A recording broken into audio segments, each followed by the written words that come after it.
Software development platform GitHub said Sunday it was still experiencing intermittent outages from the largest cyber attack in its history but had halted most of the attack traffic starting on Thursday. GitHub was hit by distributed denial of service DDoS attacks that sent large volumes of web traffic to the site, particularly towards two Chinese anti-censorship projects hosted there over the next few days. The attackers changed their DDoS tactics as GitHub defended the site. But as of Sunday, it appears the site was mostly working. A GitHub service called GIS, which lets people post bits of code, was still affected, it said.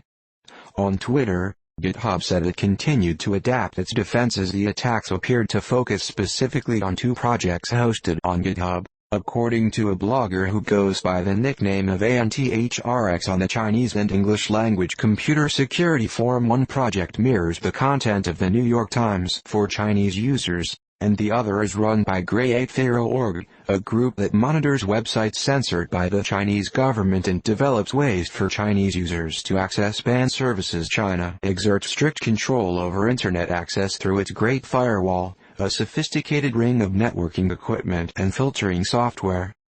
The country blocks thousands of websites, including ones such as Facebook and Twitter, and media outlets such as The Wall Street Journal, The New York Times and Bloomberg. ANTHRX wrote that it appeared advertising and tracking code used by many Chinese websites appeared to have been modified in order to attack the GitHub pages of the two software projects. The tracking code was written by Baidu, but it did not appear the search engine, the largest in China, had anything to do with it.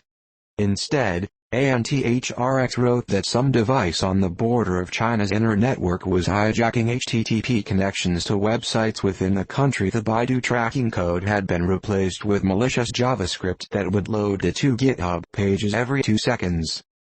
In essence, it means the attackers had roped in regular internet users into their attacks without them knowing. In other words, even people outside China are being weaponized to target things the Chinese government does not like.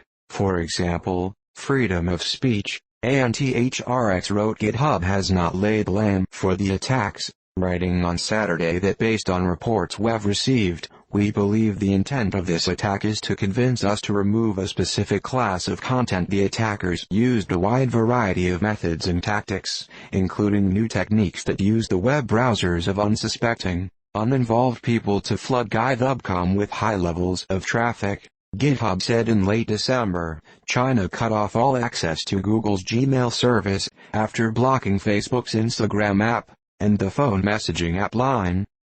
A month prior, it appeared many non-political sites supported by the U.S. content delivery network Edgecast network were blocked. Edgecast may have been a casualty because its cloud services are often used to host mirror sites for ones that have been banned.